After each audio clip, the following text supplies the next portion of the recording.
Okay, yes, we're back for Game 3 of the Allied Final Tournament. Not so much of an intro on this one. This is me, RavExel. This is the same teams as Game 2, but the sides have been switched up. So we have, well, we're going to call it right out. We have Gunnar as Spain, Goliath as Italy, Exel as Germany, and then on the Allies we have Molo as UK, Kraz as France, Sallin as Norway, and Kraz as Russia. So it is Team Molo versus Team Goliath. Germany not doing any early movements. Grouped as BCs, but it looks like he's going to go east. Here France with an unusual strategy, going ahead and pressuring the bottom here. Giving up the east side completely, and then going ahead and trying to take out these buildings and trying to hold this out. Okay, so a very interesting little France strategy. Love to see that. So here the two BCs are not going with the attack. They're going with a quick 5 BC attack. It's going to get most of these buildings. Got some of the important ones out. The 2 barracks and the CC are important. This is also important, but it's also one of the ones to die because it is the farthest south.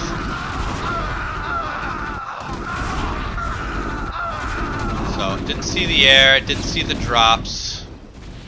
There you go. He's taking them all out.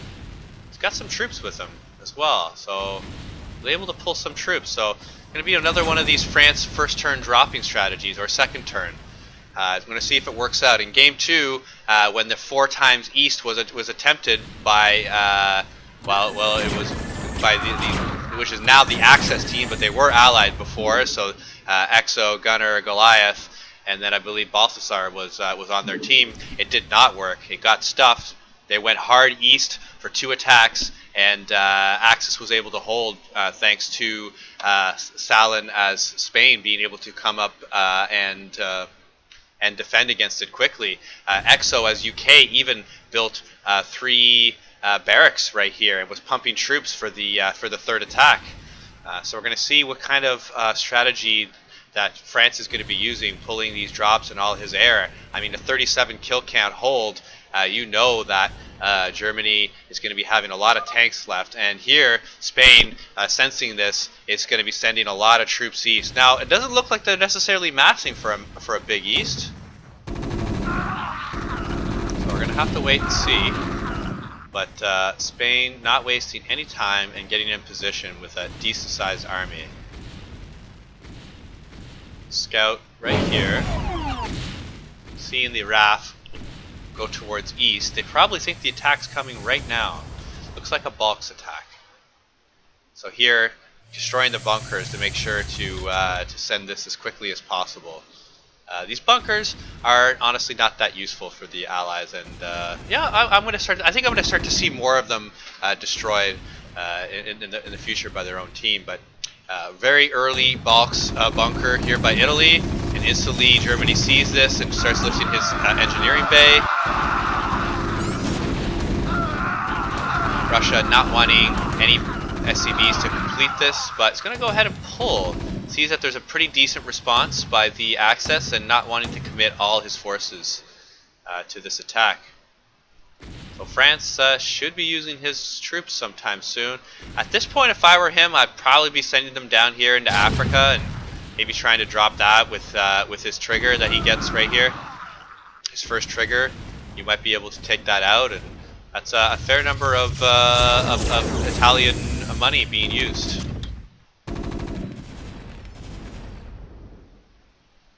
So Germany is going to see that Norway is in UK, but he didn't see the drops. Let's see if there are drops. Ooh, yeah, nice drop count.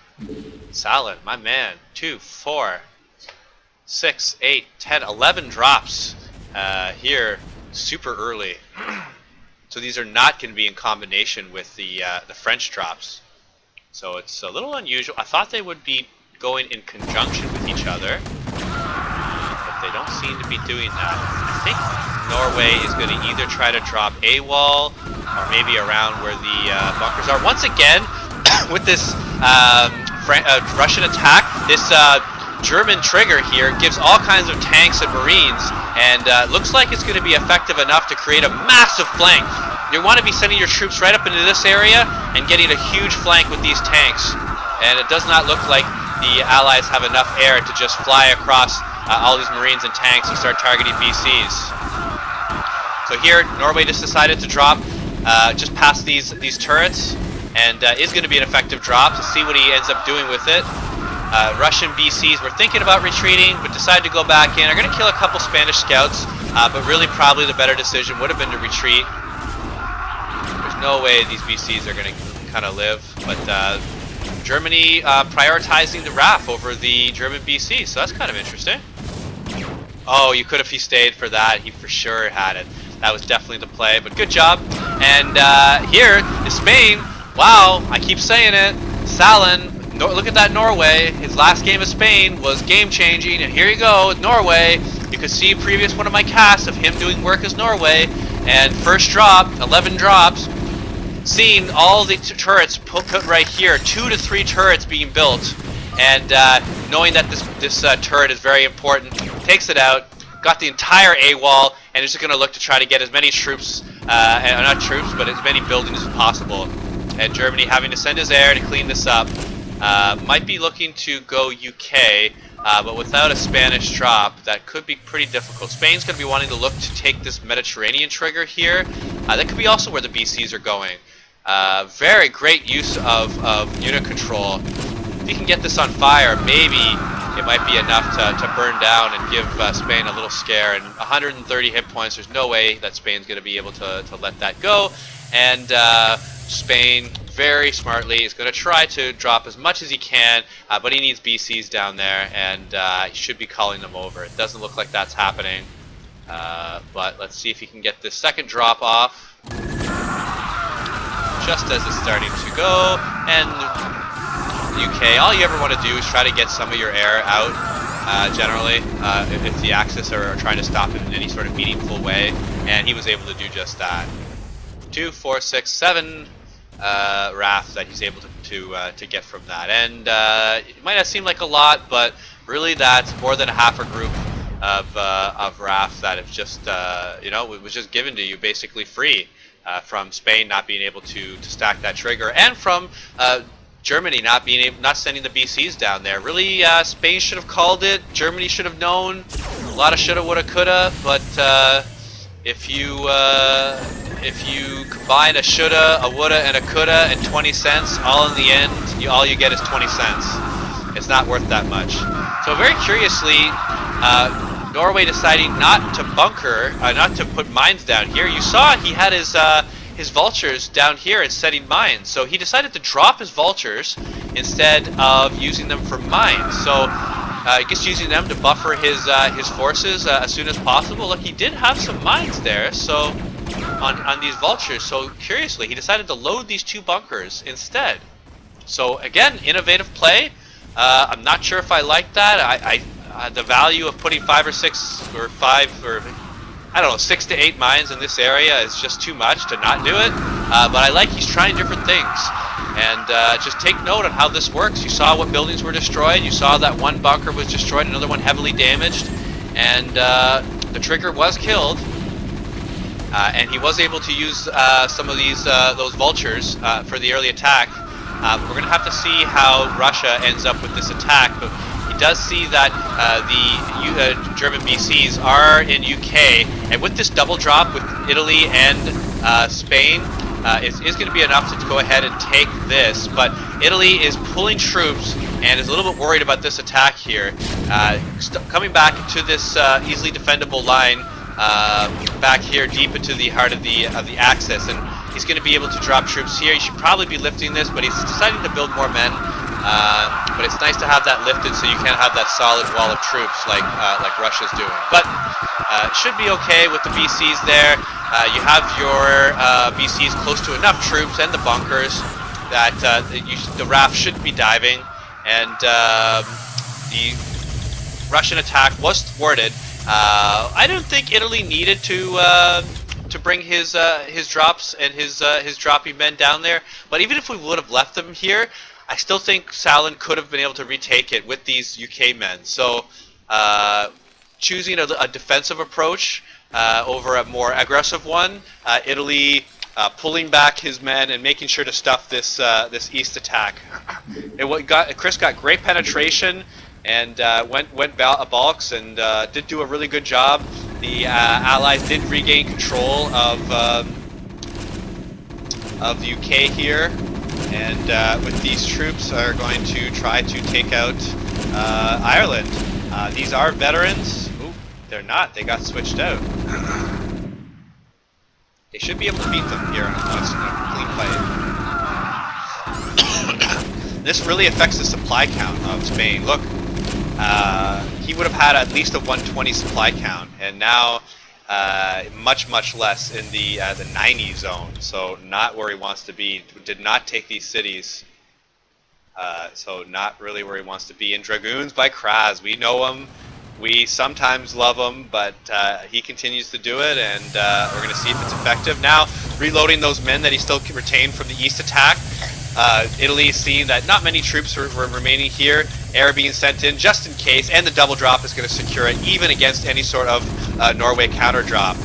So I would like to see either some bunkers placed, or at least very bare minimum some supply depots to go ahead and take these cities, especially London. But you already have two engineers here. You have 1900. You have a minute and 20 seconds from now on. Come on, you need to start building some things. There you go. That's going to be a bunker. What else? You want to come on? You want to build? Get that other one moving. Build. Start taking some cities. There we go. Another one. And we're going to have to see what the RAF's at. I predict a 2-1 attack. Wow, 3-3. Huh. My timings are way off. Must have been stacking those upgrades as soon as possible. But with how readily the UK is getting taken, not necessarily a bad idea.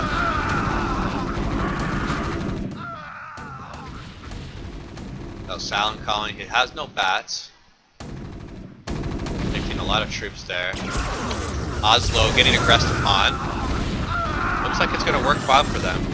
He's able to take out this Oslo trigger. Not trigger, but city. And Norway lost all that tax. I believe it's at 800, but I could be mistaken. I'm not 100% accurate on those things all the time.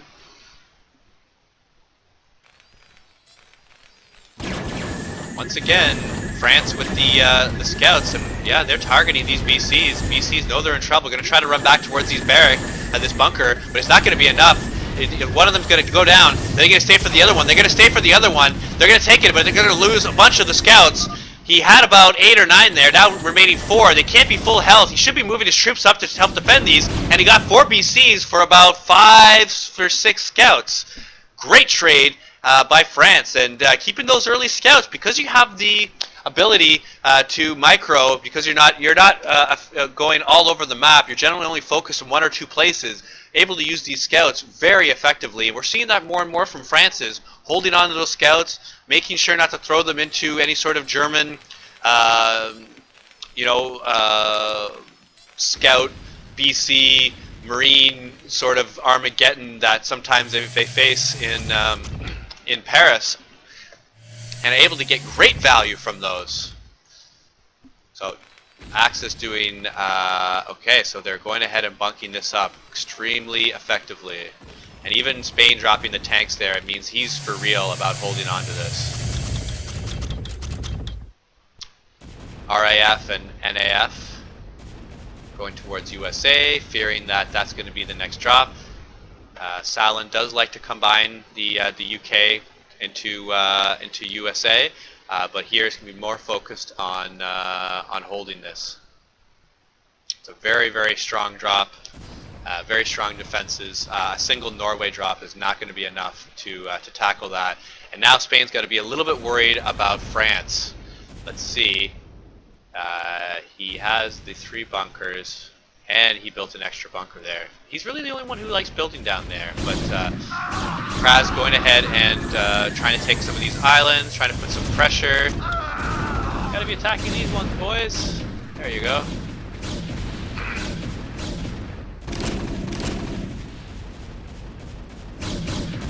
Also, it acts as a nice early warning system too for when scouts come down.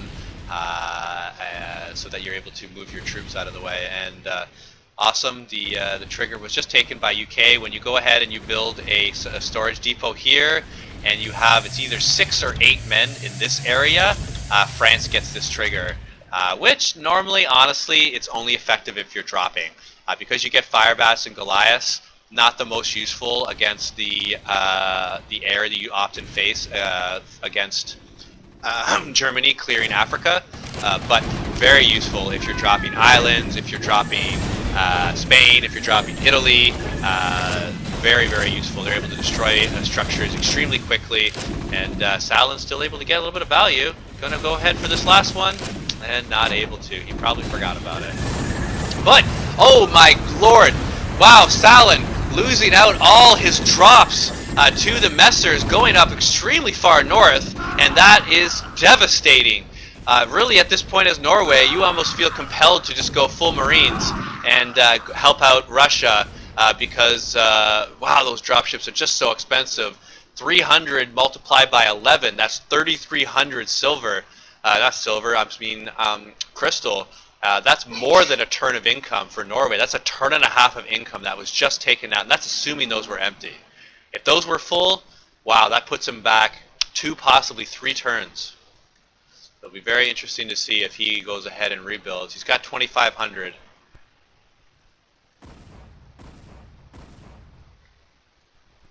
So this one looks pretty good.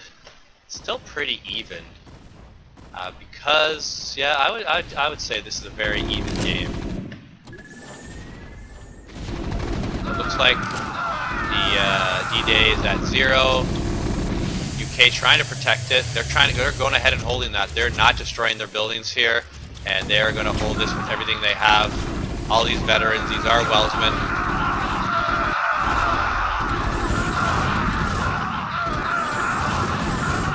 You have to see. UK is at a BC disadvantage. Probably just want to use these troops to back off. Looks like they're gonna go backwards into USA. I don't think that Germany is gonna chase them, especially seeing more than one country's air there.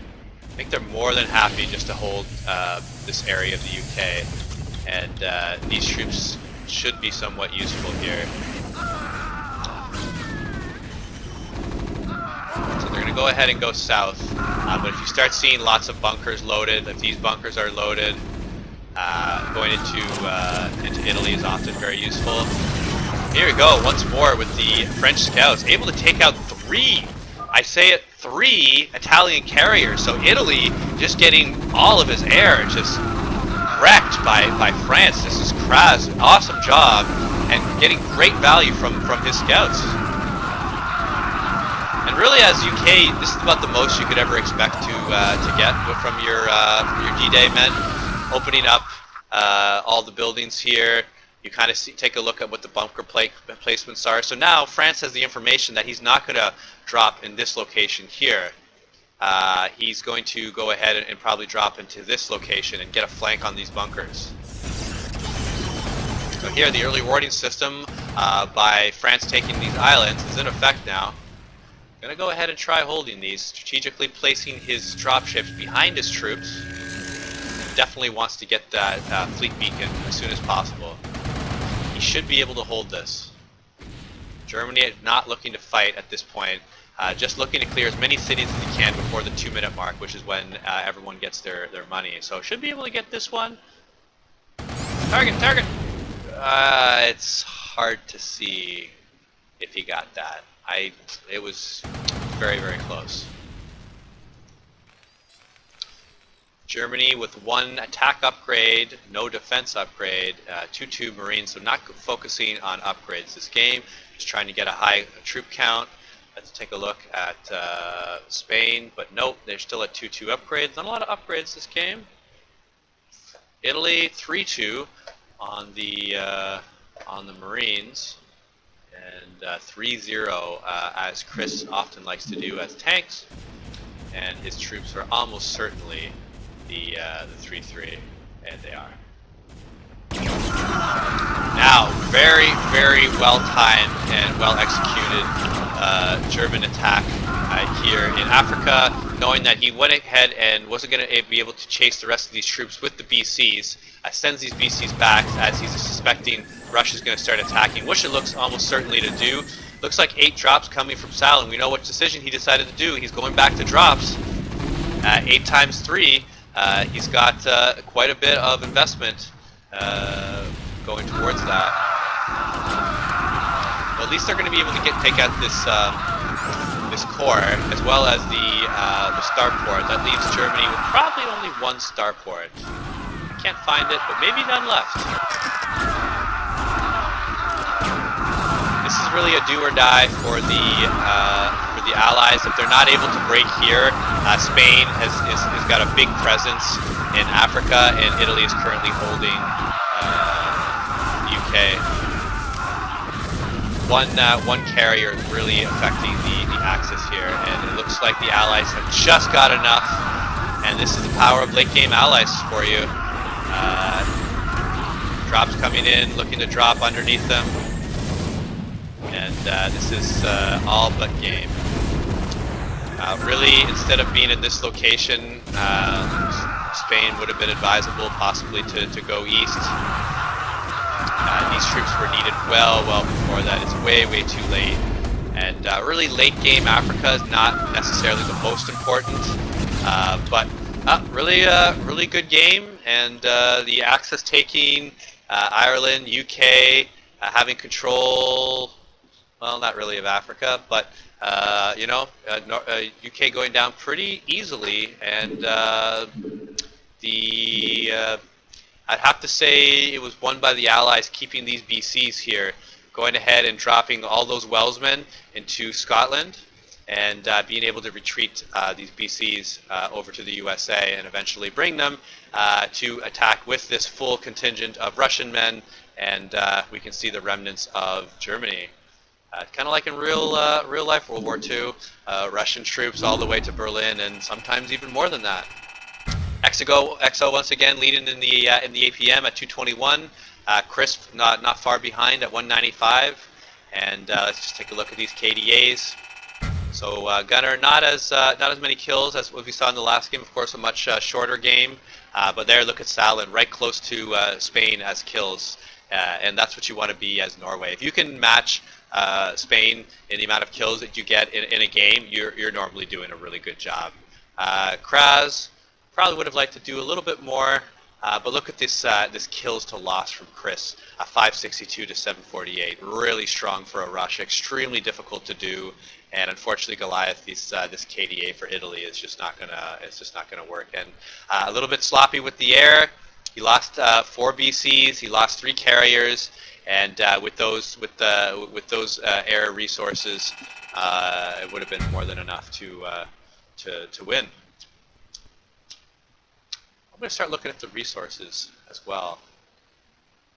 Get to see the amount of spent, and yeah, Sallin almost as much as Goliath, and almost as much as France. Look at Norway; he's got big cash too. You just got to let him spend. All right, RavExel, game 3 in the tournament. Allies win. Molo's team looking really strong. Very, very strong. Not only did they win a last Axis game, but now here running right up against the same team that they just beat as Axis, turning around and now winning as Allies. So here we are, game number 3 of the Allied Final Tournament here, August 25th to September 10th. I myself, RavExel, hosting, casting. You might even see me play a little bit, but I'm probably better at the other 2. And just a pleasure doing it for you. Like, subscribe, visit my Twitch, and we'll keep going with these tournament games. I can't wait.